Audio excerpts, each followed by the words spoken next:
Bueno, buenas tardes. Buenas tardes a las dos relevantes personas que nos acompañan, más dos personas de la Saja, dos técnicos que también nos hablarán a continuación. Y sobre un tema, la verdad es que muy candente para muchas personas. Y con una pregunta: instalo placas solares en mi explotación. Y vamos a tratar de los aspectos jurídicos y fiscales y el aspecto sobre la PAC que puede llevar consigo la instalación de plantas solares. La verdad es que es un tema de superactualidad.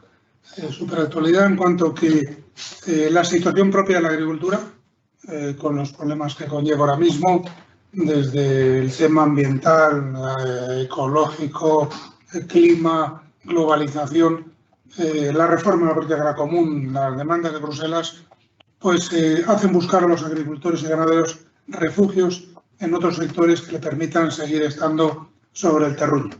Y la verdad es que es uno de ellos en cuanto que es muy común que más o que menos tenga conocimiento de alguna empresa o de alguna persona que le ha llamado por teléfono, que se ha presentado en la explotación en orden a buscar una relación futura para instalar una planta solar. Esto, que parece en principio que es una salida airosa a una situación complicada, pues realmente tiene sus aristas. Y siempre es bueno conocer cómo debe de producirse esa contratación, de qué manera se pueden evitar situaciones complicadas que se pueden presentar, en cuanto que la puesta en marcha de una planta solar pues conlleva desde luego el acabar con el aspecto agrario de la explotación agrícola. Y por supuesto hay muchos casos en los que hay subarriendos o hay posibles vueltas atrás, o en fin, o explicaciones de cláusulas no claras. Este es el objetivo de este rato que vamos a pasar con vosotros y que os van a explicar perfectamente estas personas. Lo que se busca es daros información, una vez más, para que sepáis cuáles son los puntos claves y qué es lo que tenéis que decir. Pues bien, las dos personas que van a intervenir son don Mariano Aguayo y don José Ángel Castillo, del despacho Aguayo Ejaso, Teleglobal, es un estudio jurídico. Bueno, pues os voy a leer un poco la historia de estas personas absolutamente relevantes, como son Mariano Aguayo Fernández de Córdoba, es licenciado en Derecho por la Universidad de Córdoba, y es en Business School de la Universidad de Navarra, graduado en PADE, Programa de Alta Dirección de Empresas, presidente de la promoción del Instituto Internacional San Telmo, igualmente graduado en AD+1, Programa de Perfeccionamiento Directivo. Luego, una gran experiencia personal como presidente de la Agrupación de Abogados Jóvenes de Córdoba, del 92 al 96, Premio Extraordinario de Escuela de Prácticas Jurídicas, presidente y fundador en 1990 de Mariano Aguayo Abogados, hoy firma especializada en el sector industrial de la energía y referente en el mundo de las estaciones de servicio. Desde entonces ha trazado una línea independiente de defensa de empresas del sector energético, las cuales entraron en el mercado tras la desmonopolización. Presidente de la Asociación de Accionistas Minoritarios de Empresas Energéticas, secretario general de la Asociación de Propietarios de Estaciones de Servicio, es consejero de varias entidades de distintos sectores industriales. Bueno, es un currículum amplísimo, que yo creo que de por sí quedan más, significa y expresa la personalidad que tengo a mi izquierda. Es profesor de Derecho Mercantil de la UCO y de la Universidad Loyola Andalucía, dentro del máster de la abogacía. A mi derecha está José Ángel Castillo Cano Cortés, igualmente licenciado en Derecho por la Universidad de Córdoba, especialista en Derecho Comunitario por la Universidad de Málaga, ingresaste en la carrera judicial por oposición en 1990 tras obtener el número 1 del Tribunal Instituto Nacional San Telmo, graduado en AD1. Tu experiencia: eres juez del Juzgado de Primera Instancia Instrucción número 2 de Alcalá de Guadaira, magistrado del Juzgado de Primera Instancia Instrucción número 5 de Fuengirola, magistrado del Juzgado Contencioso Administrativo número 4 de Málaga, magistrado del Juzgado de lo Contencioso Administrativo número 4 de Córdoba, del marzo del 2007, magistrado en comisión por servicio sin relevación de funciones en las salas de lo Contencioso Administrativo del Tribunal Superior de Justicia de Andalucía, enero del 2007, desde noviembre del 2007, en situación administrativa de excedencia voluntaria en ejercicio libre de la abogacía en el despacho Aguayo Abogados. Por último, desde marzo de 2017, dirige el área de Derecho Público de Ejaso, ETL Global. Es profesor de cursos para funcionarios de justicia sobre la justicia contenciosa, profesor de Escuela de Prácticas Jurídicas de la Universidad de Abogados de Málaga y Córdoba y tutor para alumnos de la Escuela Judicial. Bueno, estos son los planteamientos tan interesantes de las personas que nos van a acompañar y que, por supuesto, van a clarificar cualquier duda. Luego, con posterioridad, entrarán Eduardo Eraso y Marta para explicarnos las implicaciones que pueden tener y tienen en la política agraria común una decisión de instalar placas solares. Pues nada, yo la verdad es que doy la palabra a las dos personas que están aquí. En primer lugar a Mariano Aguayo y luego a continuación a José Ángel. Muchas gracias. Muchísimas gracias, presidente. Lo primero que quiero hacer es agradecer de corazón a esta casa, a Saja, que la siento un poquito como mía, porque ya en el año 90, 91, 92 estuve participando en muchos proyectos de los que aquí había, como, bueno, estuve dando clases por los pueblos. Tengo muy buen recuerdo de aquella época de Saja y después, con el tiempo, se ha ido consolidando como creo que una de las instituciones privadas que dan una función más importante al empresariado cordobés. Realmente están en todas partes, están siempre al servicio del agricultor, pero no solo del agricultor, sino de todo lo que genera el agricultor, el ganadero, todo lo que está alrededor del mundo del campo. Para mí es muy importante estar aquí hoy porque, como digo, el mundo del campo me coge muy de cerca, desde mi padre, que, bueno, es como todo el mundo conoce, Mariano Aguayo, es quizás la persona que más ha escrito de temas de montería española y es una institución en ese mundo, y bueno, por parte de también mi mujer, de Elena Martínez Aguilera, pues mi suegro también, Jorge Martínez, es conocido agricultor y me toca muy de cerca el mundo de la agricultura. Nosotros, nuestro despacho, cuando empezamos en el año 92 en Córdoba, nos especializamos en una materia concreta, que fue la energía, y desde ahí hasta ahora, pues ya son casi 30 años que estamos dedicados al mundo de la energía en sus distintas facetas. Pues hemos llevado muchísimo mundo de los hidrocarburos, pero también hemos llevado eólica, hemos llevado fotovoltaica, hemos llevado incluso termosolares, y ahora estamos también con las hidrogeneras, con el hidrógeno verde, como comentaré un poquito si os interesa. Y dentro de este bagaje que hemos hecho como una especialidad dentro de este mundo, pues hemos tenido el acompañamiento siempre de magníficos profesionales.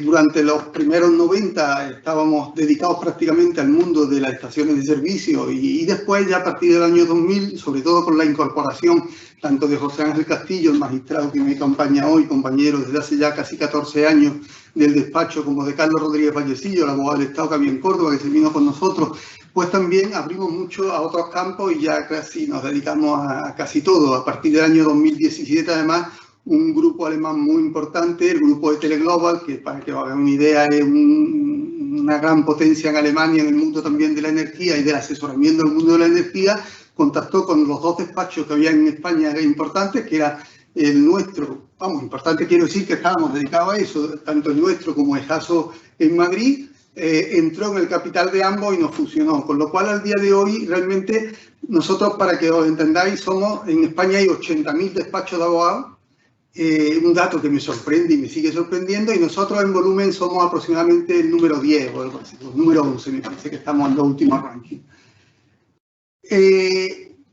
Cuando hace unos días mi hermano Ricardo Aguayo, que se dedica también mucho al mundo de la consultoría agrícola y que está todo el día a pie de calle, me comentó, hay otro boom del tema de la fotovoltaica y me gustaría que de alguna manera dierais vuestra opinión y vuestros consejos, porque sé que hace muchos años que estáis en este tema. Yo le dije, pues mira, sí, y además tiene su causa y además habría que explicarlo porque los agricultores deben de saber determinadas claves que son muy importantes para conseguir no ya sacar un buen contrato, sino hacer a lo mejor el contrato de su vida, ¿no? Nosotros somos un despacho que nos especializamos desde el primer momento en llevar muy pocos casos al año, pero casos en los que la empresa o el empresario se está jugando el ser o no ser dentro de su vida empresarial. En ese sentido, en el mundo de la fotovoltaica, pues llevamos 20 años asesorando, en este caso, casi siempre a empresarios agrícolas. Y me gustaría dar las claves de lo que nosotros entendemos que está pasando ahora. O sea, hubo un boom en el año 2005, hubo un boom en el año 2000 13 y ahora tenemos un boom muy importante porque en mitad de la pandemia el gobierno ha cambiado de nuevo las reglas del juego. Y ha cambiado en dos sentidos, que son los que explican este boom en el que estamos al día de hoy, en el mes de marzo del año 2021. Lo ha cambiado porque al aprobar el Real Decreto Ley 2322 del 2020, lo que hace es cambiar un poco las reglas del juego en dos sentidos. Primero, y esos dos sentidos son los que explican la situación en la que nos encontramos. En primer lugar, anuncia que se va a abrir la información para ampliar la red para que haya más capacidad de evacuación. Eso, como sabéis, en el mundo de la fotovoltaica es fundamental, os quiere decir que va a haber enchufe para muchas más plantas de fotovoltaica. Que ese enchufe además se va a sacar, que esa nueva capacidad se va a sacar a subasta y se va a sacar a subasta seguramente dentro de unos días. Está hablando del mes de abril, del próximo mes de abril, de aquí a unos días. Eso significa que va a haber mucha más capacidad de instalar fotovoltaica en España. Y en segundo lugar, exige que el que quiera alcanzar el enchufe o la conexión necesita previamente haber llegado a un acuerdo con la propiedad. ¿Eso qué supone? Pues supone que antiguamente primero buscaba el enganche y después buscaba la propiedad para arrendarla y ahora si no tienes la propiedad ya arrendada y comprometida no tienes derecho a que te den el enganche. Esto va a producir, y se está diciendo, una burbuja, porque realmente después de que se produzca la subasta puede ser que mucha gente de la que ha llegado a acuerdo se quede sin enganche. Entonces yo quiero para empezar dar unas cuantas ideas para compartir con vosotros cuáles son las peculiaridades que nos hemos encontrado en todos estos años en los contratos y que son muy importantes tenerlas en cuenta desde el punto de vista del agricultor, que conoce muy bien lo que es lo suyo, pero que para él el mundo de la energía renovable y en concreto de la fotovoltaica pues realmente se le queda bastante lejos. En primer lugar, yo aconsejaría que os enteraseis bien quién es el que se está acercando a vuestra explotación para arrendarla. Normalmente las personas que se acercan a las fincas no son ni tan siquiera los que van a invertir en las fincas. E incluso no son ni los que van a promover comercialmente los permisos. Son normalmente comerciales de los comerciales, digo yo. O sea, son comerciales de los promotores que van a intentar alcanzar un acuerdo con vosotros para que tengáis la finca comprometida durante un periodo que puede ir de entre 2 y 3 años a 4 años y que una vez obtenidos los permisos pueda desarrollarse el contrato.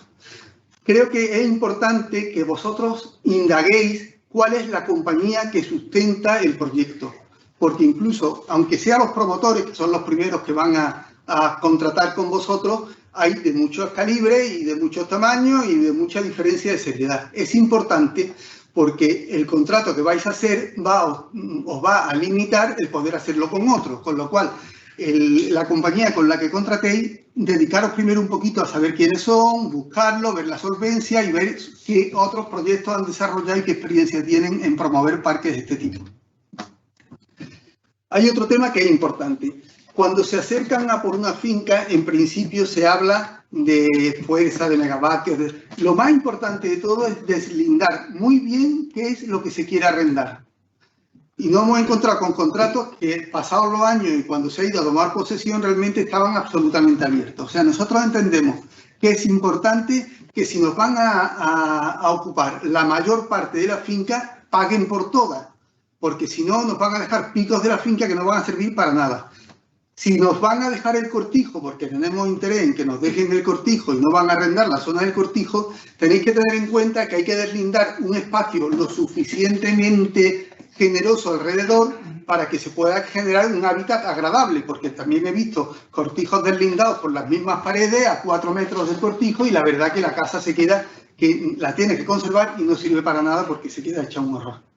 Y el tema de los caminos también es muy importante. No es cuestión de decir tenemos que dar pasos, sino hay que deslindar los caminos, el tamaño de los caminos, para que después no haya problemas por ese camino.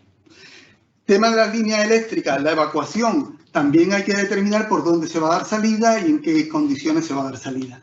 Después mi compañero José Ángel va a hablar del tema de las expropiaciones y los apremios en el caso de que no se lleguen a acuerdos, que son generados muchas veces porque no están bien deslindados los documentos iniciales. ¿Cómo se propone hacer el contrato? El contrato te lo propone normalmente, hay un periodo, que es un periodo inicial para alcanzar los permisos y después ya el periodo de obra y el periodo de explotación de la planta. La gente se obsesiona por negociar mucho y muy fuerte el primer papel, que es el compromiso para que la promotora desarrolle la planta. Yo creo que este primer compromiso, fijaros, es el que hay que llegar con más velocidad, hay que fijarse en precio, pero no hay que poner demasiados obstáculos para conseguirlo, porque ese primer compromiso es el que nos va a consolidar los derechos a que una vez la planta, el contrato, la promotora consiga sus derechos, va a tener que negociar ya con nosotros seriamente para la entrega de la posesión, con lo cual son 2 o 3 años que se está pidiendo aproximadamente de entre 150 y 250 euros por hectárea de partida, no por año, sino de partida para consolidar este primer casi que acuerdo de intenciones, pero que yo en principio, fijaros que casi creo que os quedáis más libres si no se coge dinero que si se coge dinero. Yo prefiero firmar con una compañía que sea solvente y aunque sea dejarle un periodo para que desarrollen diríamos, esta autorización de la planta, que atacarle mucho en el primer momento, porque después, cuando los papeles, la planta tenga sus papeles, ya sí que necesitan sentarse con nosotros, y entiendo que es el momento de gloria del agricultor para obtener un contrato con todas las particularidades que nos puedan interesar. ¿Por cuántos años se suelen hacer estos contratos? Pues mira, hay de todo. Nosotros empezamos por 18, por 20 años, después pasó a 25, ahora se están ofreciendo contratos de 40.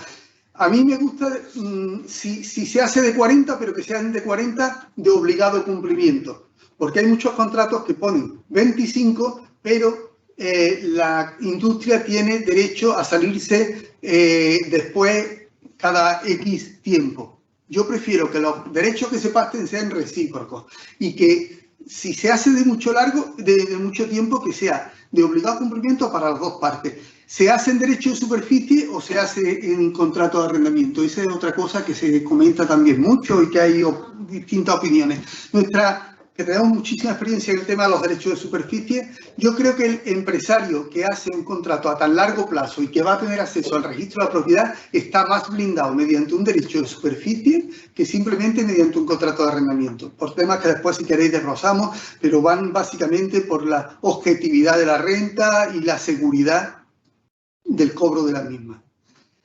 En cuanto a la cesión, los promotores siempre se reservan el ceder el contrato. Nosotros entendemos que el contrato hay que contemplar que se puede ceder, pero hay que exigir que la compañía que se subrogue en los derechos del contrato tenga solvencia suficiente para acometer la planta. Lo que no nos vale es que muchas veces se manda el contrato a una tercera compañía y esa tercera compañía lo abandona o no le interesa. Pensad que normalmente con los que vosotros contratéis no van a ser los que acometan el proyecto de obra. Hay otra cosa que se nos pregunta mucho y es ¿hasta cuándo puedo yo labrar la finca y cuánto tengo que dejarla y cuándo la desocupo? Nosotros, en ese tema, nuestra experiencia es que si se hace bien el contrato, se puede labrar incluso después de iniciadas las obras muchas veces, porque la obra, lo que es desde el inicio de la primera piedra del parque hasta que termina el parque, son muchos meses, si no años, cuando en algunos casos cuando hay dificultades, y se puede apurar incluso a sacar 1 o 2 cosechas, incluso después de haber cerrado ya el contrato y de estar cobrando por las obras de la planta.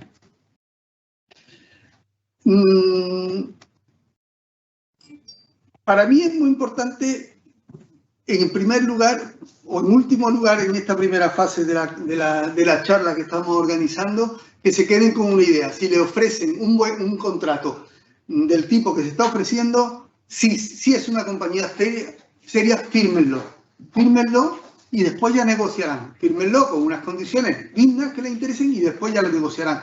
Nosotros creo que nadie se ha arrepentido si la planta se ha construido.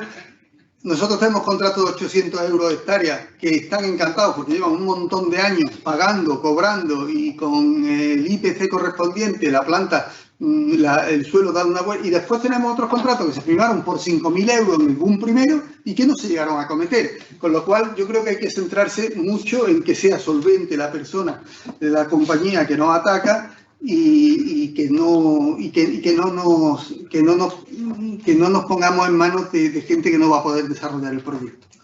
A la pregunta, que era el objeto de ¿instalo las placas solares en mi explotación? Pues yo contestaría con una contestación un poco gallega. Yo preguntaría, bueno, si tú a un secano le sacas entre 1.000 y 2.000 euros, aparte PAC, netos todos los años, pues no pongas una placa solar. Pero como desgraciadamente ustedes conocen mejor que yo que eso es complicado, pues realmente yo creo que es una oportunidad y es una oportunidad que existe ahora y que va a seguir existiendo. El desarrollo de las energías renovables van a continuar. Ahora mismo ya estamos hablando del 25% de vertido a la red en este mes de marzo. Eso es una barbaridad cuando lo veíamos hace solo 15 o 20 años, que parecía que esto era una energía como del futuro. Esto ya ha llegado para quedarse. Nosotros tenemos proyectos ahora mismo para incluso transformar la fotovoltaica en hidrógeno verde en plantas de más de 1.000 hectáreas que se van a hacer en España en los próximos meses. Eso va a sustituir el gasóleo en gran parte del transporte pesado. O sea, nosotros estamos trabajando para fondos de inversión que quieren y tienen proyectos ya para sustituir con grandes inversiones el gasóleo por el hidrógeno verde, y eso ha llegado para quedarse. La clave, cuando hemos trabajado en plantas de termosolar, cuando hemos trabajado en plantas de fotovoltaica, cuando hemos trabajado en eólico. Recuerdo ahora la planta que tuvimos la planta eólica de Osuna, que tuvimos que renovar entero el contrato, cuando el contrato prácticamente el propietario lo daba por perdido, y la verdad que fue súper rentable para él. ¿Por qué? Porque realmente hay que tener muchísimo cuidado con el contrato de cuando se van a iniciar la obra. Esa es la clave de esta historia. Nosotros todos los recorridos complejo y donde se ha aportado muchísimo recorrido por parte del despacho al cliente ha sido cuando se tiene que firmar el contrato para tomar posesión ya el desarrollo de la fase de obras de la planta. Ahí, tanto en la eólica como en la termosolar, como en la fotovoltaica, como incluso en la hidroeléctrica, que también hemos trabajado, en el tema hidrogeneras, por supuesto, es muy importante ese momento. Yo voy a dejar paso a mi compañero para que veamos ciertos aspectos que han sido realmente conflictivos en estos años, y después entramos en el turno de preguntas a aclarar lo que pueda interesar. Muy bien. Buenas tardes a todos. Muchas gracias al presidente, a Ignacio, y muchas gracias a Saja por acogernos como tan amablemente nos acoge siempre y tan generosamente. Yo voy a empezar haciendo una precisión a Mariano. No es mi parte, como ahora les explicaré, pero no me resisto a hacerla. Ha dicho, si se lo ofrece, fírmenlo. Y yo les digo, fírmenlo asesorados. Y no pretendo llevarme el gato al agua, o a lo mejor también, pero no principalmente. Vamos a dar como premisa que vamos a firmar un convenio con Asaja precisamente para que no sea costoso para los miembros de Asaja. Ahora vamos a... Esto es lo suficientemente complejo. Asesorarlos. Es lo suficientemente complejo todo, desde el punto de vista civil y desde el punto de vista administrativo, yo les voy a explicar, como para que merezca algún asesoramiento. A mí me ha costado estudiar y aterrizar en estos asuntos en general de proyectos de energía renovable. Mariano ha hablado de una parte de los proyectos de energía, que es la relación jurídica que existe entre ustedes como agricultores con la empresa que proyecta y que piensa instalar la planta fotovoltaica. Es una parte que se rige por el derecho civil, por el derecho privado, en los términos y con el esquema que les ha planteado de contratación por parte de ustedes como propietarios o titulares del derecho real que sea del terreno. Yo les voy a hablar de la otra pata, que es la pata del derecho administrativo, porque se junta esa parte del derecho privado con otra pata del derecho administrativo. Derecho administrativo que a su vez se divide en dos ramas. Por una parte, la empresa esa, y ustedes a esto en principio les va a resultar desconocido, pero tienen que saber que está ahí, aunque no se les diga, aunque no se les explique y aunque no lo vean directamente, la empresa esa va a tener una relación intensísima con las administraciones públicas. Y el proyecto va a depender de esa relación y de esa labor de gestión por parte de la empresa con las administraciones públicas. Y eso es derecho público, derecho administrativo.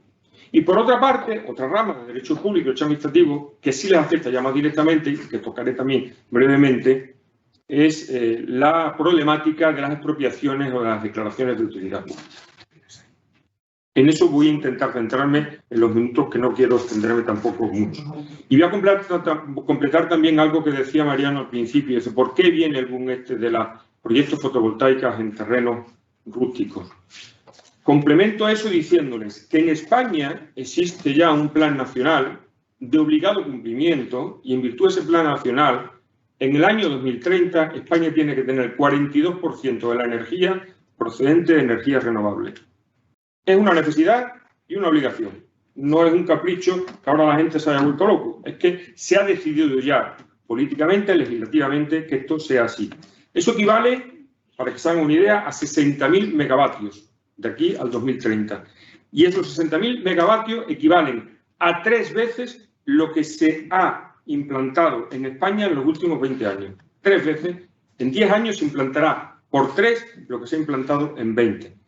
Y significa también que para llegar a ese objetivo se tiene que doblar el ritmo actual de implantación. Doblar, directamente doblar. Todo esto, este plan va acompañado por una normativa nueva del año 2020, coincidente con la pandemia, que tiene 2 objetivos fundamentales. Uno, la agilización de los procedimientos, la agilización y la simplificación de los procedimientos administrativos, que aún así son muy complejos y muy técnicos. Y por otro lado, una modificación estructural del funcionamiento del mercado de energía. Absolutamente.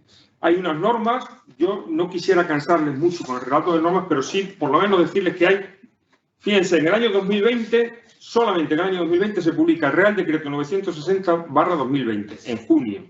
En diciembre de ese mismo año, un Real Decreto 1183 del año 2020, 29 de diciembre. Y en junio también de 2020, un Real Decreto Ley, rango ley, por lo tanto, aprovechando el estado de alarma, y que ustedes saben que el año 2020 es el año que más reales decretos ha dictado en la historia de España. Prácticamente desapareció el Parlamento Español, el Congreso de los Diputados, y el Gobierno de la Nación legisló a golpe de Real Decreto Ley. Eso siempre es una perversión desde el punto de vista de cualquier jurista, pues en este caso, en el año 2020, aprovechando, justificándose de alguna manera en la pandemia, se dictó. Entre otros, este Real Decreto. Quisiera advertirles, sin citar toda la normativa que tengo yo aquí preparada, que sería muy extenso y me comería por gran parte de la intervención, que por lo menos sepan que estamos ante competencias que concurren estatales y autonómicas. Y hay normativa estatal y normativa autonómica. Normativa estatal con rango de ley, la ley del sector energético en primer lugar, el sector eléctrico, pero en segundo lugar, normativas reales, decretos, de desarrollo, de reglamentos, las que les he citado, y por lo que a ustedes les afecta también, como diré al final, sigue de aplicación con mucha vigencia la ley de protección forzosa y el reglamento de protección forzosa. Y paralelamente, normativa autonómica, igualmente leyes, igualmente normas reglamentarias, en este caso decretos y decretos leyes de la Junta de Andalucía, que es el ámbito territorial en el que nos encontramos, incluso órdenes de las propias consejerías. ¿Cómo se distribuye esta competencia estatal y autonómica? Está regulado en la ley del sector eléctrico, está regulado en las normas de la Junta de Andalucía que les he citado, aunque no se las refiero por no cansarles a ustedes, porque es muy aburrido que les quiera decir numeritos y fechas de normas, pero para resumírselo, la distribución de competencia entre la Administración General del Estado y las comunidades autónomas se sigue bajo los criterios, se rige bajo los criterios de potencia y de territorialidad. ¿Qué quiere decir esto? Pues muy sencillo. Todos aquellos proyectos que sean de una potencia superior a 50 megavatios, incluyendo las infraestructuras de evacuación, en esos casos la competencia será estatal. Si es inferior, la competencia será autonómica. Y en materia, en lo que se refiere a instalaciones de transporte y acometidas de tensión, las que sean superior a 380 kilovatios también es de competencia estatal. Si es competencia estatal, es el Ministerio. Si es competencia autonómica, la normativa autonómica atribuye esa competencia concretamente a las delegaciones territoriales. Es decir, en este caso, los proyectos que sean de competencia autonómica, la delegación provincial de Córdoba sería la competencia. Muchísimas gracias. En toda esta normativa estatal y autonómica,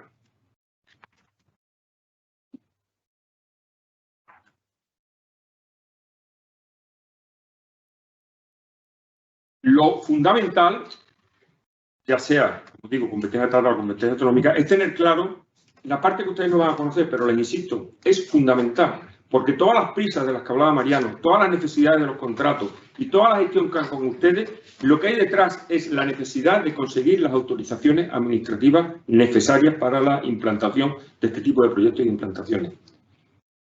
Repito, y lo diré alguna vez más, muy complejas, están reguladas en un Real Decreto, concretamente en 1955, del año 2000, posteriormente modificado, y necesitan, a modo de una licencia de edificación o de un proyecto de edificación, necesitan 3 tipos de licencias. En primer lugar, las empresas estas necesitan una autorización administrativa previa, es decir, presentar el anteproyecto, y ahí empezarán ya a hablar con ustedes. Ese será el momento en el que empiecen a hablar con ustedes y es el periodo que estaba hablando Mariano, de 2 o 3 años, hasta que se consiguen todas las autorizaciones estas. Coetáneamente a esta autorización administrativa previa de la instalación, se puede tramitar la evaluación ambiental correspondiente, la que corresponda por la normativa ambiental, coetáneamente, y normalmente será así. En segundo lugar, una vez conseguida la autorización administrativa previa o incluso coetáneamente o sucesivamente a esta autorización administrativa previa, es necesaria la obtención de la autorización de construcción, que hay que presentar ya un proyecto en toda regla, no vale ya el anteproyecto. Y finalmente, para la puesta en funcionamiento, es necesario la autorización de explotación. 3 tipos de explotaciones hasta llegar finalmente al funcionamiento, a la puesta en funcionamiento, a la puesta en carga de la instalación. Se ha modificado muy recientemente en el Real Decreto Ley 23/2020, que yo les comentaba, de junio del 2020, se ha modificado esta normativa de autorizaciones para, en ese principio, en esa finalidad de simplificación de los procedimientos administrativos, y es algo muy interesante. Seguramente les llegará a ustedes noticias por los famosos 10 kilómetros. Los 10 kilómetros significan que en determinadas circunstancias se pueden implantar, se pueden ubicar nuevas plantas, nuevos proyectos que no son exactamente los que ya existen, sin necesidad de contar con la autorización administrativa previa y con la autorización de construcción. Siempre que se cumplan determinados requisitos. ¿Cuáles son estos requisitos? Se los resumo muchísimo en la regulación del Real Decreto este. En primer lugar, que no exista una modificación de la tecnología de generación. Si estamos hablando de una planta fotovoltaica, que siga siendo una planta fotovoltaica con la misma tecnología de generación.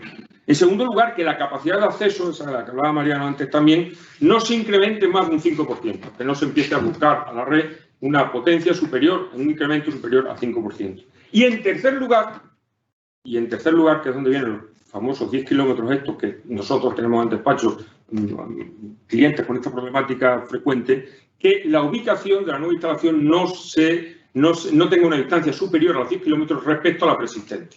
Y aprovechando estas circunstancias, las empresas están, pues, ¿por qué? Pues porque agilizan muchísimo la tramitación y se les exime de la obtención de esta autorización administrativa, al menos previa. El procedimiento para la obtención de estas autorizaciones está también súper regulado. Perdóname, hay una peculiaridad en el tema de los 10 kilómetros que sí es muy significativa, y es que si se desarrolla en una ubicación distinta de la prevista inicialmente, no se puede poner en marcha el temido expropiatorio. Y eso te da pie, José, a explicar un poco el tema de las expropiaciones. Yo voy a entrar inmediatamente después de esto y voy a entrar en las expropiaciones. Como digo, esto está hiperregulado, es una regulación absolutamente detallada, con un procedimiento administrativo para la obtención de esto, de solicitud, de informes de evaluación, de informes de administraciones públicas, audiencia pública, publicaciones y aprobación definitiva. Y efectivamente ya la última cuestión que quisiera tratar, por lo menos así de manera esquemática, es la problemática que les afecta ahora ya sí, es derecho público, pero este sí les afecta directamente a ustedes como agricultores, la problemática de la utilidad pública y de las expropiaciones. Bajo un principio general básico que ustedes deben tener en cuenta. La ley 24, la ley estatal 24/2013 del sector eléctrico y el Real Decreto de Desarrollo 1955 contemplan que todas estas instalaciones, todas las nuevas instalaciones, per se, ex lege, que decimos nosotros, porque lo dice la ley, tienen ya declarada la utilidad pública. Es una declaración de utilidad pública general. No necesitan ya otra cosa. La ley ya les declara que son instalaciones de utilidad pública, con las consecuencias que vamos a ver ahora. y sin perjuicio de la declaración de utilidad pública en concreto para cada una de las instalaciones. Hay una declaración genérica, legal, de utilidad pública y luego hay que tramitar la declaración de utilidad pública particular. De las nuevas y de las antiguas, en determinadas situaciones, también está contemplada por la ley la declaración de utilidad pública, cuando sean sustituciones por motivos tecnológicos y demás. El procedimiento para solicitar una declaración de utilidad pública por parte de cualquier empresa es relativamente sencillo. Tarda, pero no es un procedimiento complejo. Se inicia por la empresa que pasa a ser beneficiaria. Ustedes van a ser los afectados como titulares, la empresa va a ser la beneficiaria y la administración pública, la que sea, volvemos otra vez a la distribución de competencia estatal o autonómica, administración pública siempre territorial, tiene capacidad de expropiar los terrenos en beneficio de esa empresa. No lo voy a relatar tampoco. O sea, recapitulemos, porque es que esto es muy fuerte.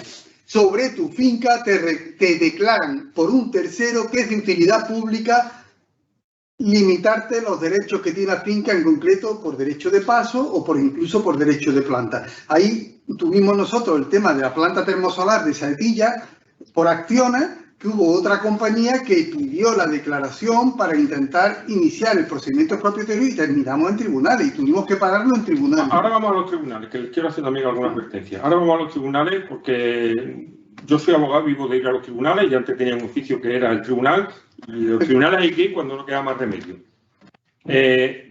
Por lo menos tienen que saber cuál es la situación. Una declaración de utilidad pública, una vez que ya se tramita en concreto, significa que ustedes le van a declarar la necesidad de ocupación inmediatamente y se va a proceder a la ocupación del terreno, así de claro. Y en la resolución, ahora les pondré algunos ejemplos concretos, y si quieren se los enseño aquí, porque lo tengo aquí, las publicaciones en los boletines oficiales, la declaración de utilidad pública les cita a ustedes ya directamente al ayuntamiento correspondiente al levantamiento de las actas previas de ocupación. Directamente. Se les convoca y se inicia el procedimiento expropiatorio. Tenemos primero la declaración de utilidad pública general, genérica, por ley, la particular, que es donde ya se contiene esto, y se inicia directamente el procedimiento expropiatorio. ¿Es recurrible la declaración de utilidad pública? Sí. El caso Espejo, que ha salido en la prensa. ¿Es recurrible la declaración de utilidad pública? Ojo, una declaración de utilidad pública de una expropiación forzosa dificilísimamente se va a suspender por los tribunales. Paralizarlo, dificilísimamente.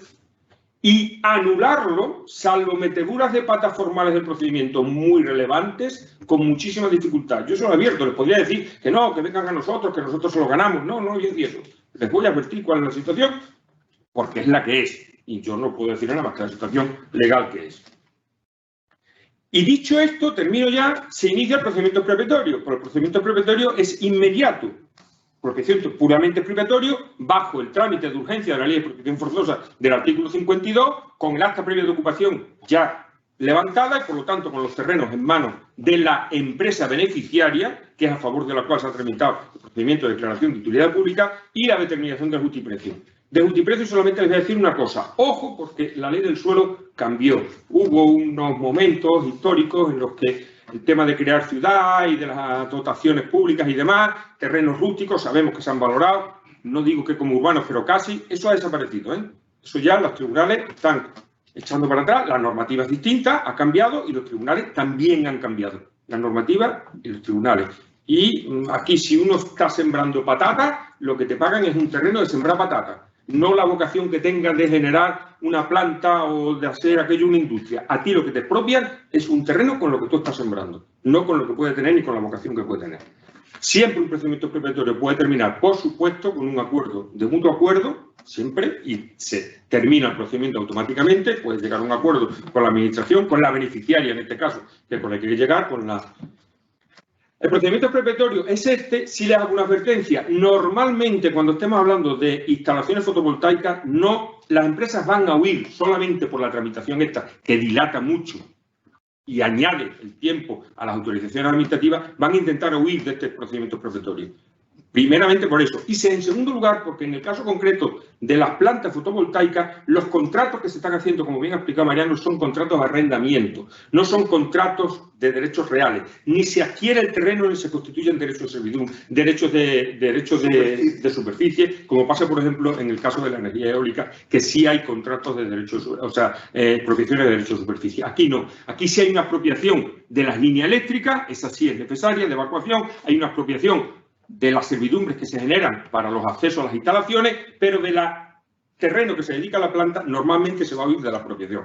Ojo, normalmente se va a intentar. Les voy a citar, y con eso termino, 3 casos concretos en los que estamos en procedimientos preventorios. Existen los procedimientos preventorios. Algunos de ellos los conocen ustedes bien. Caso Espejo, resolución de la delegación del Gobierno de Córdoba del 31 de agosto del año 2020, está publicada, Bojas del 17 de septiembre. Declaraba ya la utilidad pública, iniciar procedimientos preventorios, con la problemática que les acabo de decir.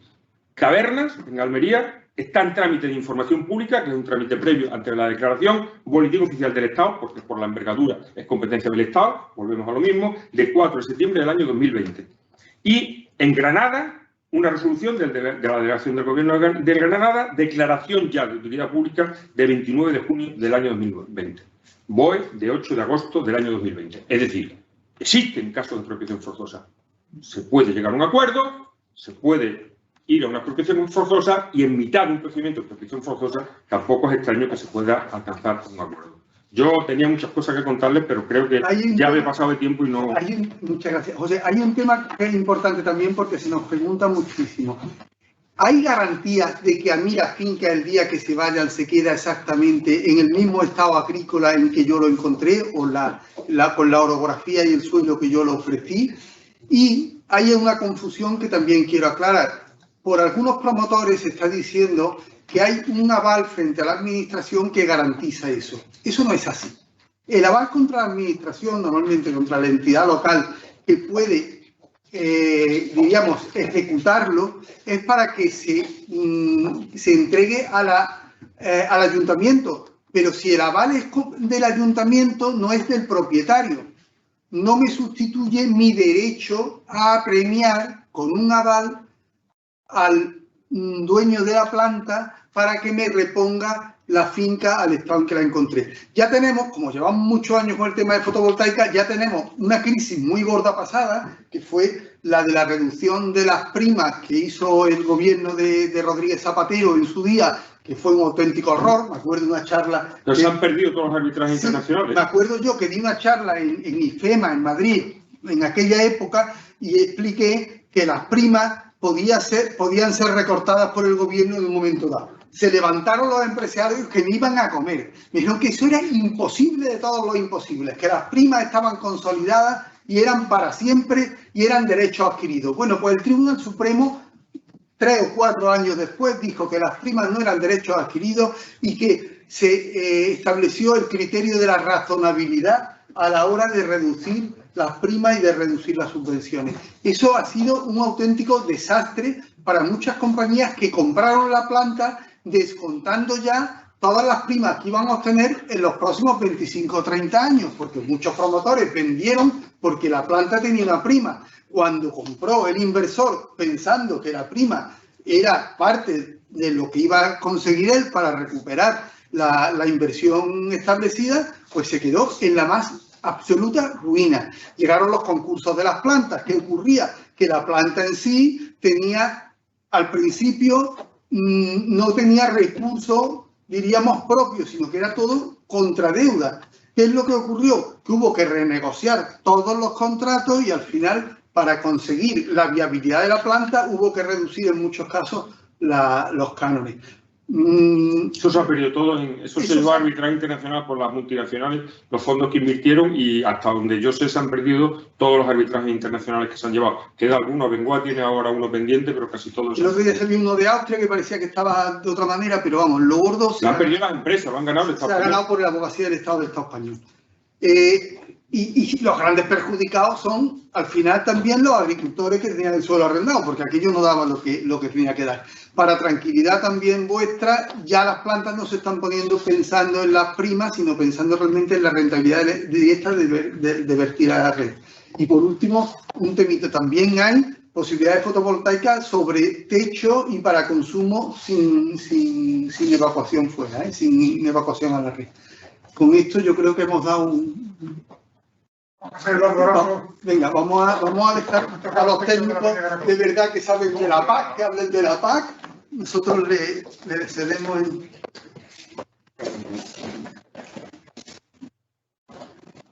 Bueno, primer lugar, buenas tardes.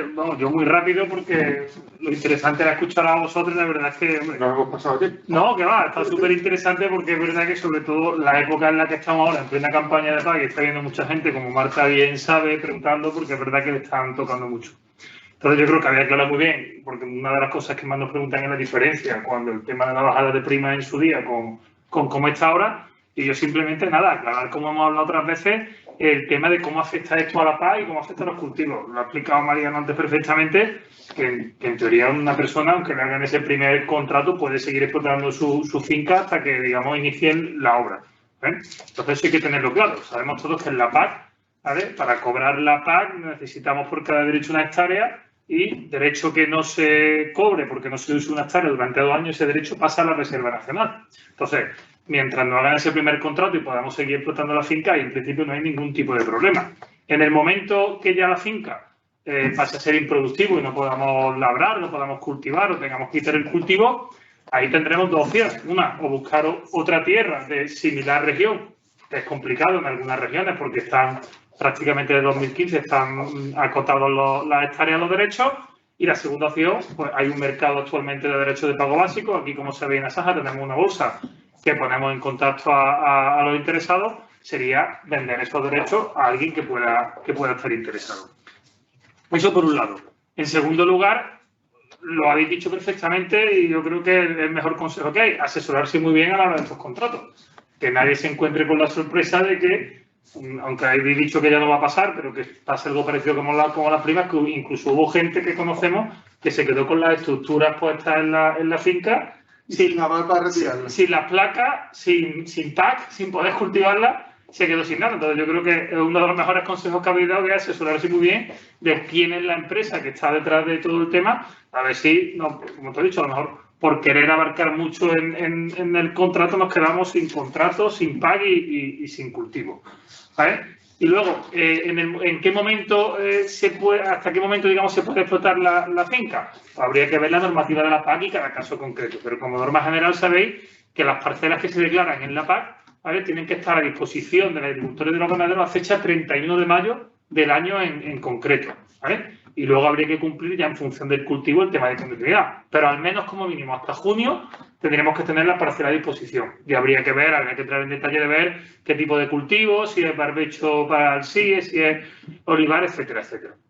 Y por último, de cara al futuro, el tema del concepto de agricultores genuinos. Sabéis que para cobrar la PAC necesitáis cumplir con un criterio que es a día de hoy agricultor activo, que lo que te miran es que tengas dentro de tus ingresos agrarios tengas un determinado montante que proceda de lo que es la producción. Y para la reforma que se nos viene encima en 2023, aunque a día de hoy no hay ni borrador, se está hablando de un nuevo concepto que es agricultor genuino, ¿vale? Que parece, por las reuniones que hemos tenido en el Ministerio, que lo que se va a ver es que del total de ingresos agrarios de un NIF, ¿vale?, al menos el 20 o el 30% sean ingresos agrícolas. Entonces habría que ver que aquellos agricultores que vayan a poner una cantidad importante de hectáreas, puede ser que sus ingresos a partir de ahora, el volumen que tengan de ingresos por este arrendamiento sea mucho mayor que el que tengan de la agricultura, ¿vale? A día de hoy simplemente tenemos la información de una reunión, porque luego puede haber letra pequeña. Hay muchas dudas, por ejemplo, oye, en el cómputo de ingresos agrarios se me computa también la PAC, se me computa también los ingresos que pueda tener de un seguro agrario, y luego también que estamos hablando del total de ingresos de rendimientos del trabajo, esto se consideraría de ingresos inmobiliarios, ¿vale? Ahí habría que asesorarse muy bien. A día de hoy, ¿qué es lo que podemos hacer? Pues al menos hacer una primera estimación de números, de saber que, oye, si en teoría voy a firmar un contrato por 50, por 60 hectáreas y me van a pagar tanto, ver los ingresos actuales que tenemos de la agricultura y de la PAC y ver que al menos con ese porcentaje hoy sobrepasamos ese 20 o 30% para quedarnos tranquilos. Que no, en teoría, de aquí a final de año debemos tener más detalles de la PAC y habría muchas posibilidades, aquí algunas que hemos visto, que os la planteo vosotros, pues sobre todo empresas grandes, a lo mejor si ya son volúmenes muy grandes, que conocemos empresas incluso aquí en Córdoba, que estamos hablando de 500 hectáreas, pues a lo mejor tendrían que crear una sociedad mercantil para llevar la explotación agrícola y mantener la matriz, que es la que, digamos, actuaría de arrendadora para el tema de las placas. Yo en cualquier caso siempre digo, cuando se nos plantea el tema, que realmente con la renta que está pagando esta gente, si te la pagan, tienes para arrendar mucho. Y además, en vez de secarlo de regadío, o sea, que los ingresos también te pueden venir por otro lado. O sea, que te dan muchas posibilidades. Yo aunque esto es un boom ahora, esto ha llegado para quedarse. O sea, este mes de marzo hemos llegado a la punta más importante de renovable en España vertida a la red del 20 y tantos por ciento, ya del 25,8% de renovable vertida a la red. Esto era increíble hace tan solo unos años. Nosotros, como antes decía José Ángel y decía el presidente y tal, creo que es clave, y aquí Marta Olestia está también con nosotros hoy, es una experta, y Rafael Nava, un experto. Vamos a ver, yo creo que es clave pensar que si yo hago una operación de este tipo, prácticamente es como si vendiera la finca a efectos de agricultura. Porque realmente yo voy a tener 25 o 30 años y 25 o 30 años es una vida. O sea, no pensemos en que no, pero si me la devuelven. No, o 40, digo. O 40, o sea, hemos visto contratos incluso de más. Entonces, es la decisión más importante que va a tener el empresario agrícola sobre la finca que ha tomado nunca. Y por supuesto tiene que tomarla de verdad, asesorado, eso está claro. Nosotros lo que pensábamos cuando hablábamos de este tema en días pasados con vosotros, con los especialistas de Asaja, hemos hecho un convenio, que la gente se traiga el contrato, que nos lo deje, nosotros estamos en la Avenida del Brillante, que nos deje el contrato dentro del convenio con Asaja, lo vamos a mirar de manera absolutamente gratuita para poder tener una primera impresión y por lo menos la advertencia así, oye, por aquí no va, que después se tiene ya que hacer más cosas, pues se pasa un presupuesto, de acuerdo con Asaja, no hay ningún problema. Pero que nadie firme, por Dios, el contrato más importante de su vida, cegado, por unos ingresos que puede ser que lleguen, pero que muchas veces tampoco llegan, o si llegan, llegan con problemas, ¿no? Totalmente.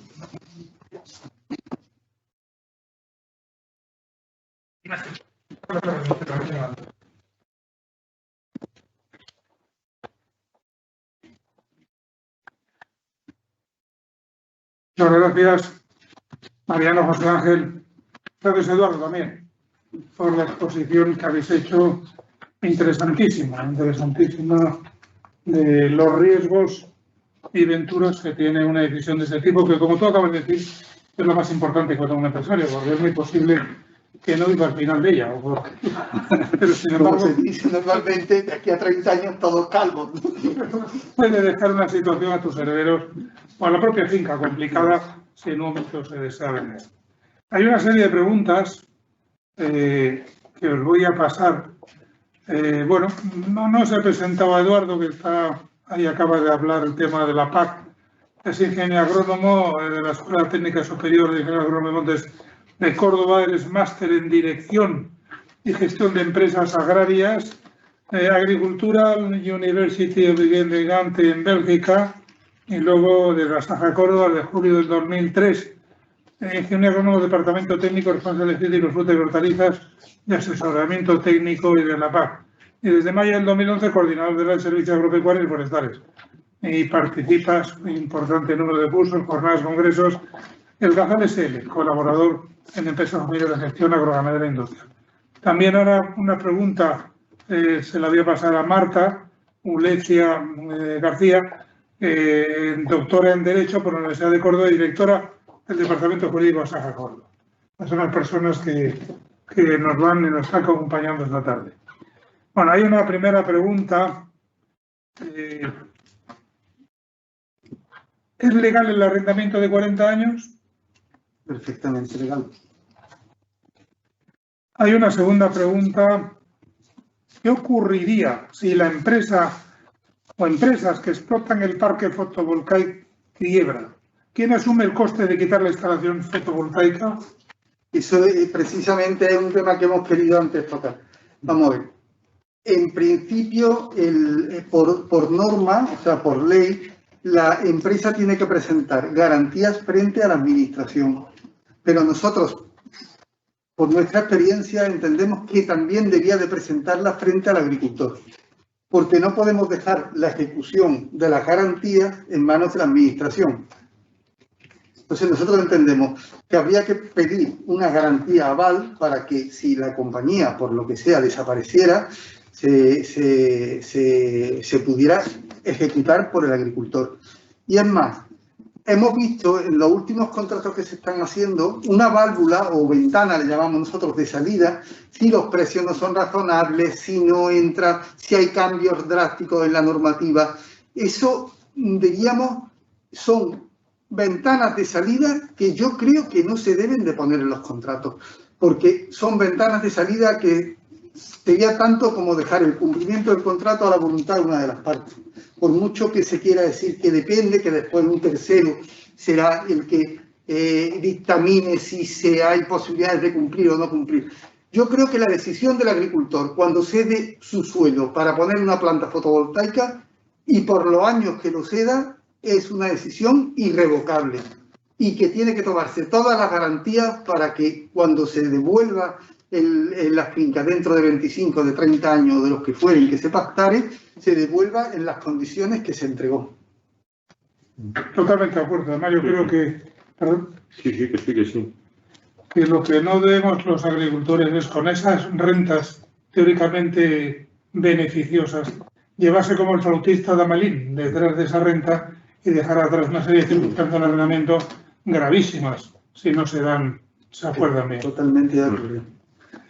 Otra pregunta, que ¿cómo se gestionaría una sucesión o una donación, sabiendo que la finca está en Andalucía, pero que los propietarios y sus hijos están en Andalucía, Madrid o Asturias?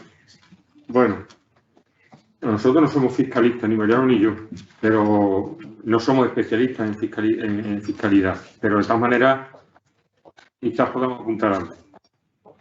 En principio, el hecho de que la finca esté en un sitio o esté en otro no es tan relevante. Lo relevante es la residencia del causante de la herencia. Eso es lo que va a determinar la competencia. Si el causante tiene la residencia en Andalucía, se aplicará la normativa andaluza en materia de sucesiones y donaciones, que recientemente, o no hace tanto por lo menos, se ha modificado, como todos sabemos, y está exento, hasta donde yo recuerdo, en 1 millón de euros de base. En lo que no esté exento, ¿cómo se gestiona en relación a una instalación de placa fotovoltaica? Sabemos que además de esa exención general de sucesiones y donaciones, en el caso de las explotaciones agrícolas, existe por normativa estatal y por normativa también autonómica una exención del 99% si hay una transmisión de la explotación agrícola y una continuidad de la actividad. ¿Cuál es la clave para mí? Pues yo creo que la clave para mí es que efectivamente el núcleo de la explotación siga siendo una explotación agrícola. Pongo un ejemplo para entenderlo. Si tú tienes una única finca de 100 hectáreas y arriendas esa finca de 100 hectáreas y la conviertes en una planta fotovoltaica, yo creo que muy difícilmente se va a admitir por la administración tributaria que hay una transmisión de explotación agraria a efecto de la exención del 99% de la ley de explotación agraria.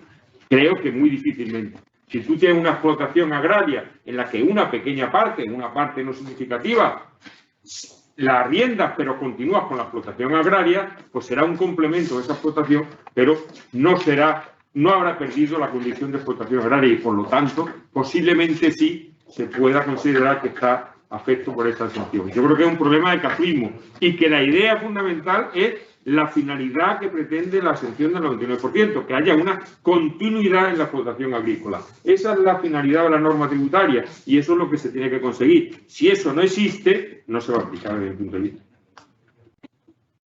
Muy bien, hay una cuarta pregunta. Si hay un accidente en la instalación fotovoltaica, ¿la propiedad tiene alguna responsabilidad? Y si hay alguna actuación que daña al medio ambiente, yo creo que esto es un tema a tener en consideración a la hora de firmar un contrato. Efectivamente. Vamos, en principio, cualquier accidente derivado de la instalación es responsabilidad de la empresa instaladora. O sea, la nuda propiedad, diríamos, por decirlo de alguna manera, la propiedad de la finca no es responsable.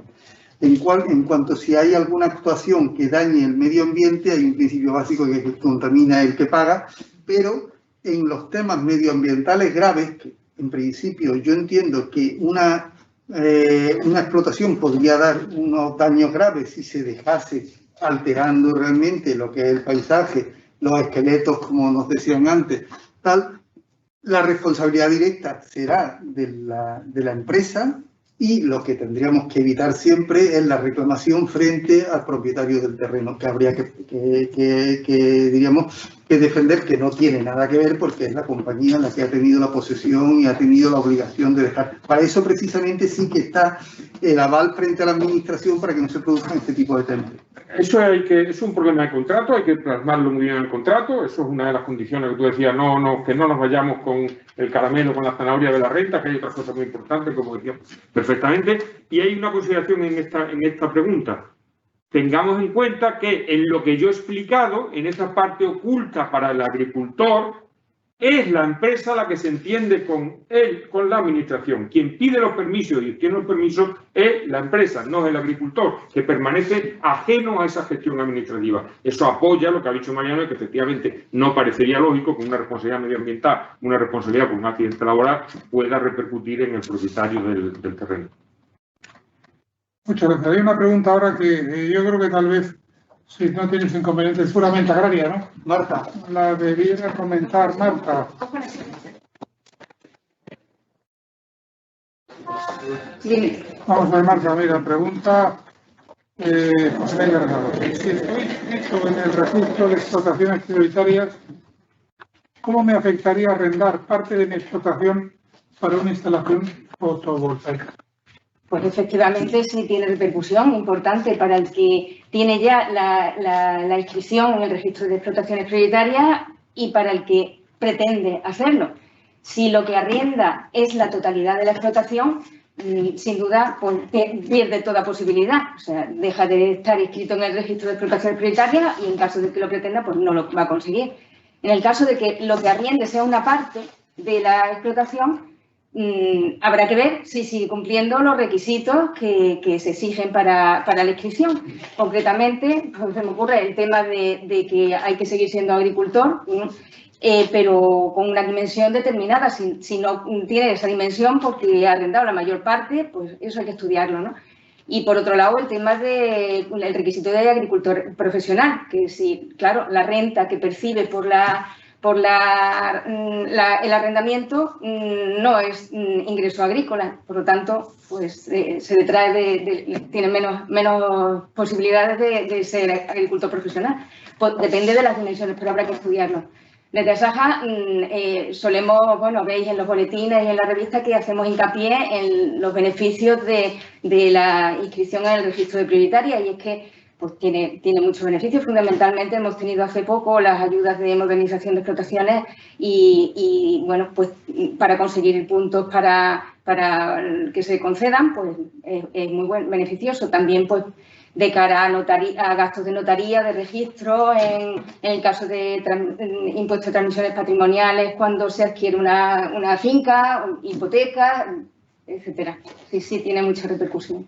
Muy bien, gracias, Marta. Hay una pregunta más de cara al impuesto sobre sucesiones, un tema fiscal. ¿Los herederos del arrendador heredarán una tierra de labor o un parque solar fotovoltaico? La diferencia de valor es muy superior, dice, en este último caso. ¿Qué es lo que se hereda? ¿Cuál es el hecho imponible? Yo creo que heredas lo existente a la fecha de fallecimiento. Y si a la fecha de fallecimiento tú tienes una instalación fotovoltaica con una renta, pues eso lo heredas. No heredas una explotación agrícola, evidentemente. Depende de lo que tú tengas a la fecha de fallecimiento. Y tendrás unos derechos en el futuro, pero en el fallecimiento tú tienes, el heredero adquiere lo mismo que tenía el causante de la herencia. Exactamente lo mismo. Vuelvo otra vez a lo mismo. Tiene distinta consideración una herencia en la que solamente hay una finca y esa finca está íntegramente destinada a una planta fotovoltaica, que una herencia en la que hay varias fincas o hay una explotación muy grande y una pequeña superficie está destinada a explotación. Pues tendrá una parte de explotación agraria y otra parte que será pues, una renta de una explotación fotovoltaica. Muy bien, muchas gracias, José Ángel. Más. ¿Puede expropiarme una empresa o ayuntamiento mi finca para poner placas solares? Si es que sí, ¿qué me aconsejan? Bueno, ni una empresa ni un ayuntamiento, porque no tienen competencia. La empresa es beneficiaria y expropia siempre una administración territorial, Estado o comunidad autónoma. Pero sí puede, ya lo he dicho antes y ahora simplemente aquí me reitero lo que he dicho. Se puede llegar a un acuerdo, que es lo deseable, y se puede implantar una planta, un proyecto de mutuo acuerdo con la propiedad. Pero si no hay acuerdo y la beneficiaria, la empresa, sigue empeñada en instalar precisamente ahí una planta fotovoltaica, tiene amparo legal para una declaración de utilidad pública genérica, que ya la tiene por ley, como he dicho, y tiene también facultad para pedir una declaración de utilidad pública concreta para esa instalación y para su ubicación concreta. Y te expropian. He citado 3 casos concretos de 3 expropiaciones, 2 de ellas ya declaradas y una en información pública en Andalucía. Una de ellas estuvo hace unos días aquí. Sí, ha salido en la prensa, ha salido en Córdoba. Estaba verdaderamente afligida por la situación que se había creado. Bueno, a nivel municipal, para poner placas para un pozo, ¿qué licencias hay que solicitar? ¿Cuál es la base imponible? Bueno, simplemente una placa para eso es distinto a lo que estamos hablando completamente. Es absolutamente distinto. Eso con unas licencias municipales, como muy bien está orientada la pregunta, es suficiente. Con las licencias habituales para una edificación, para una construcción. No tiene otra consideración distinta. Eso no es una instalación fotovoltaica. Eso no es un proyecto de los amparados. Eso es autoconsumo, una instalación de autoconsumo que tiene pues, autorizaciones, por supuesto, y una licencia, porque aquí no se hace nada sin licencia administrativa, pero de otro orden y de otras características. Y la base imponible entiendo que es la del rendimiento que vamos a tener. La base imponible ahí, si es una licencia municipal, será el proyecto de obra, pues el coste del proyecto de obra, entiendo yo que debería ser. Bueno, las cantidades percibidas como reserva de contrato antes del comienzo de la instalación de las placas, ¿qué tratamiento fiscal tienen? El mismo que el de la renta de la planta, exactamente el mismo. Es ingreso en la explotación. No tiene ninguna peculiaridad por el hecho de ser adelantado. No es un adelanto, ¿eh? Lo que se paga es un fondo perdido como parte de la renta, o sea, pero no es, diríamos, un adelanto de lo que se va a cobrar después. Se establece normalmente se están estableciendo ahora con el boom nuevo que hay muchísimo interés por coger las fincas, hasta 250 euros he visto por hectárea, por adelantado y a fondo perdido. Cuidado, hay algunos que son a fondo perdido y otros que están hablando de que se recuperaría de la parte de la finca que sí consiguiese permiso, aunque no se consiguiera de todo, con lo cual hay que tener mucho cuidado con eso, porque yo entiendo que si nos dan por adelantado, están consolidando mucho más la posición de la compañía contra tu finca. Si no se coge dinero, después se puede discutir casi de todo. Si tú coges dinero por adelantado, estás consumando la acción de ceder la finca.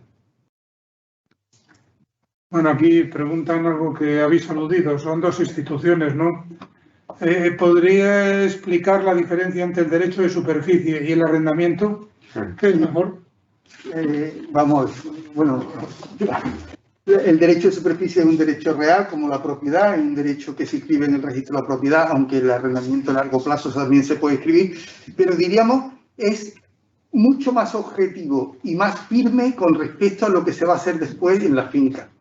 Es una cesión completa del uso y los derechos de construcción y lo construido sobre la finca, que como si dijéramos, se divide la finca en el suelo que se lo queda el propietario y el sobrevuelo y la construcción que se la queda el superficiario. Es una figura mucho más sólida.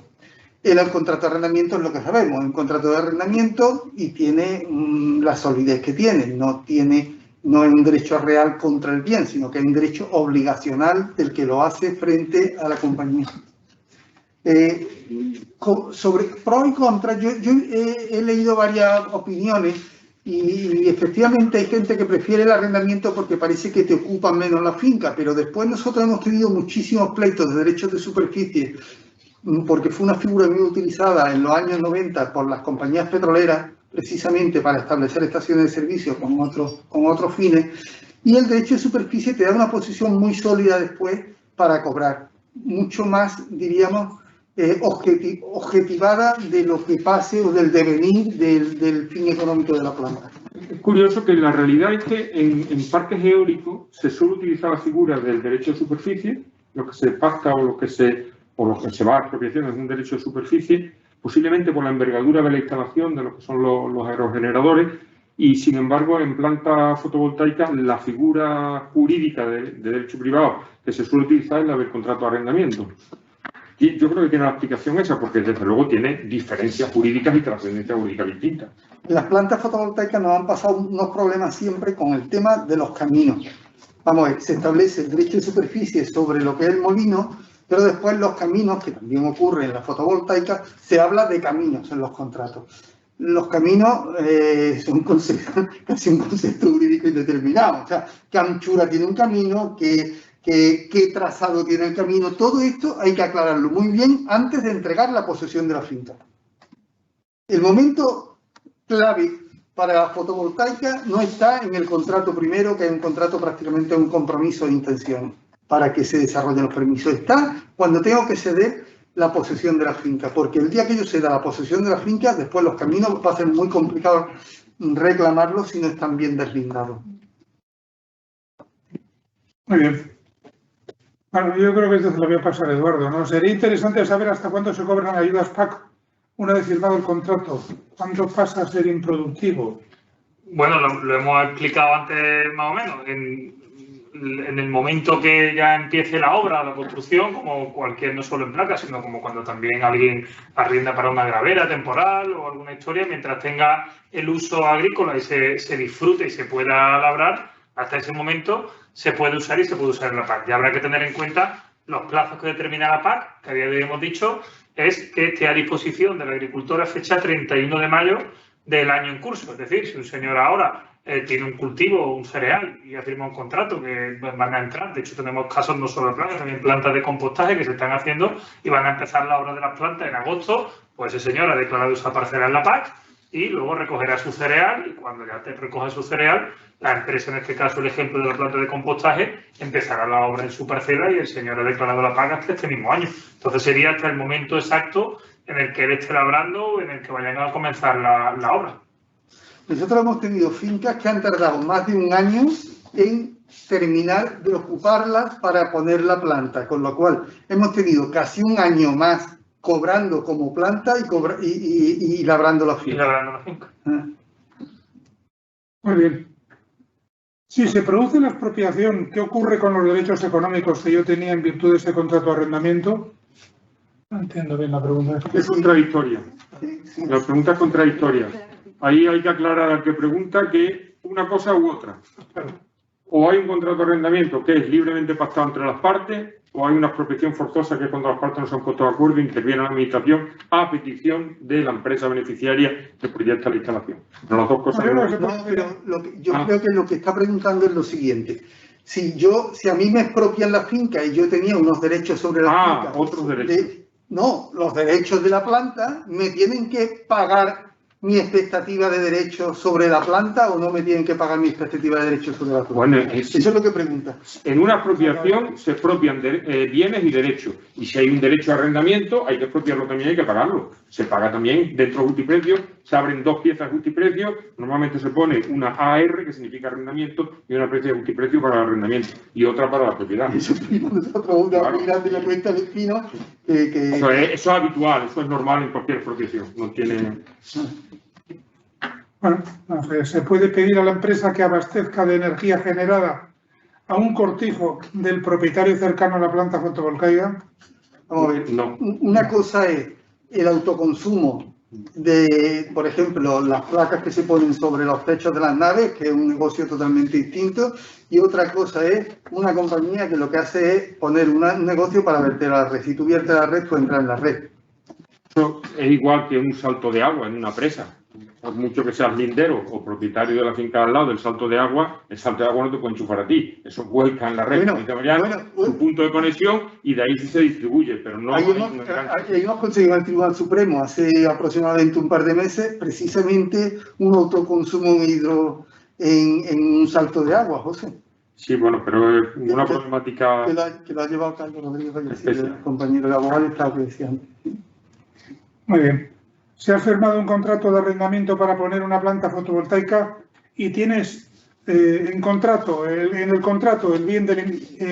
bien delimitado una parte de la finca, o sea, un contrato de arrendamiento para poner una planta y luego si está en el contrato bien delimitado la finca, una parte de la finca, ¿te pueden expropiar el resto de la finca? Pues eso es uno de los... Precisamente esa es una de las peculiaridades que la nueva norma limita la expropiación, y es si por interés del promotor, en vez de poner la planta en la finca que había obtenido los permisos, lo pone en una planta vecina dentro de los famosos 10 kilómetros. Y en ese caso pierde los derechos expropiatorios.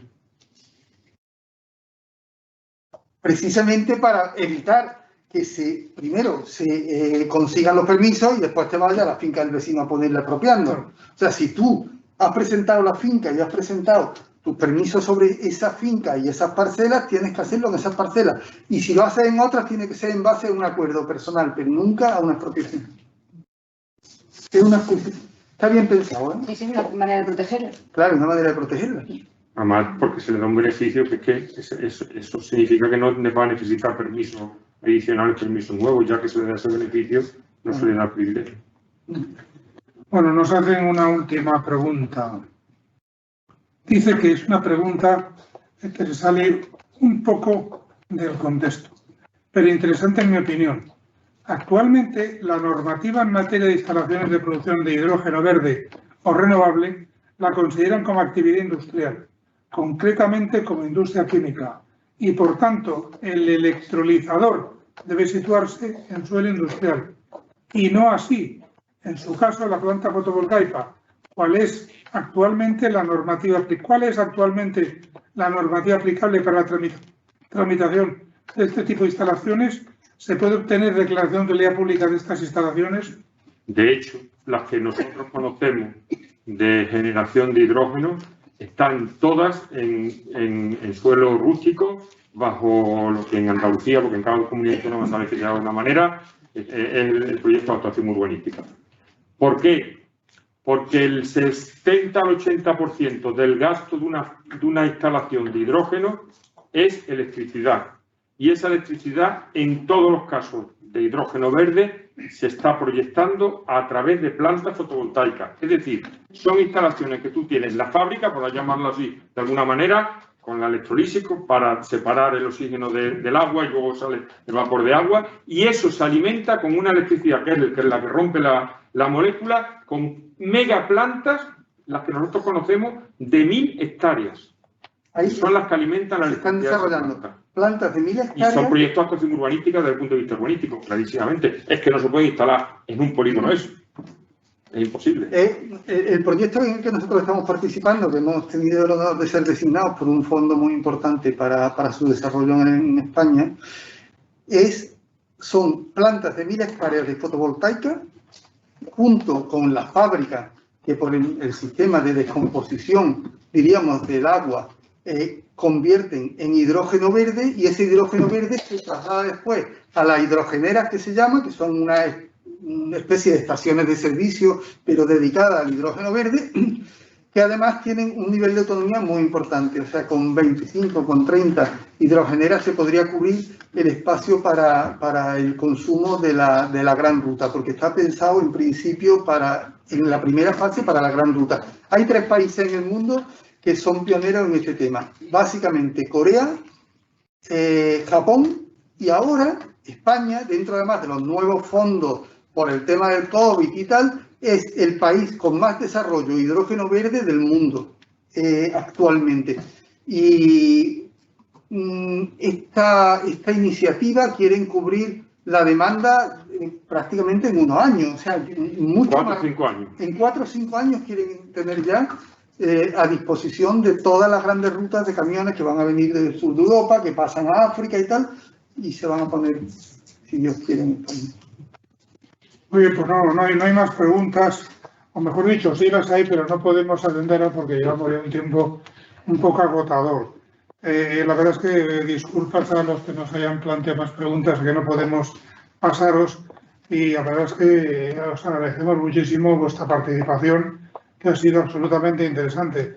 Hemos tenido al otro lado 342 personas. Y yo creo que es interesante. La verdad es que yo creo que habéis abierto un melón importante, que parecía una tontería así verde y tal, pero que tiene unas repercusiones casi infinitas sobre el futuro de una explotación y, en definitiva, un patrimonio, ¿no? Con lo que hay que tener muchísimo cuidado con lo que se firma y con lo que se acuerda, y, por supuesto, recomendar absolutamente que no se firme un contrato sin previo asesoramiento de personas como las que estamos aquí, absolutamente conocedores de la situación. Pues muchas gracias a todos, gracias a vosotros Muchas gracias. y gracias a los asistentes que han puesto la confianza en Asaja para escuchar esta conferencia. Muchísimas gracias a todo el equipo de Asaja y el presidente Rafael Nava, Y gracias a los asistentes. Eduardo, los compañeros que están de apoyo. Y creo que no hay 342, hay 343, porque mi padre y mi madre seguro que están en el mismo discurso. Seguro. Muy bien, muchísimas gracias. Muchísimas gracias.